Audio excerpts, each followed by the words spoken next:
पत्नी जास्त बोलत असल्याच्या रागातून पतीने तिचा गळा दाबून खून केला। ही घटना तालुका कराड, जिल्हा सातारा येथे घडली। मयुरी मयूर कनसे वय वर्ष 27 असे मृत पत्नीचे नाव आहे। पती मयूर यशवंत कनसे वय वर्ष 30 यास पोलिसांनी अटक केली आहे। त्याबाबत मयूरचा चुलत भाऊ विशाल सदाशिव कनसे याने पोलिसात फिर्याद दिली। या गुन्ह्याची कबुली पती मयूरने पोलिसांजवळ दिली आहे।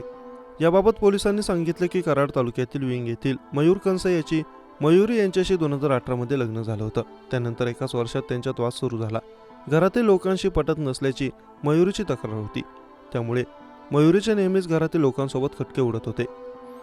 त्याच वादातून ती नवऱ्याला सोडून माहेरी गेली। त्यानंतर 4 महिन्यांपासून मयुरी व मयूर त्यांच्या मुलासह विंग हॉटेल परिसरातील फ्लॅटमध्ये भाड्याने राहायला गेले होते। त्यांचा बेकरीचा व्यवसाय होता, मात्र त्यांच्यात वरचेवर वाद होत होते। तसा वाद 31 डिसेंबरच्या मध्यरात्रीही सुरू होता। त्यावेळी रागाच्या भरात मयूरने पत्नीला मारहाण केली। त्या रागातच त्याने पत्नीचा गळा आवळला। त्यात मयुरीचा मृत्यू झाला। मृत्यूनंतर मयूरने त्याची सगळी हकीकत फिर्यादी विशाल कनसे यास सांगितली।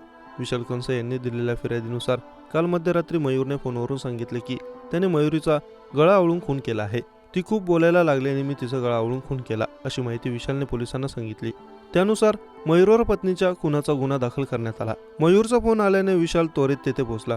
त्यासोबत मयूरचा भाऊ महेश कनसेही होता। त्या दोघांनीही मयुरीला आवाज देऊन उठवण्याचा प्रयत्न केला, मात्र तिची काही हालचाल दिसत नव्हती। त्यावेळी गावातील काही जणांच्या मदतीने मयुरीला कारमधून तेथील उपजिल्हा रुग्णालयात उपचारासाठी नेलं। तेथील वैद्यकीय अधिकाऱ्यांनी मयुरीला डॉक्टरांनी तपासले। त्यावेळी तिचा रुग्णालयात दाखल करण्यापूर्वीच मृत्यू झाल्याचं जाहीर केलं। या घटनेची माहिती पोलिसांना कळवण्यात आली। पोलीस उपनिरीक्षक अमोल ठाकूर, पोलीस निरीक्षक महेंद्र जगताप यांनी घटनास्थळी भेट देऊन पाहणी केली आहे। पोलिसांनी पती मयूर यास अटक केली आहे।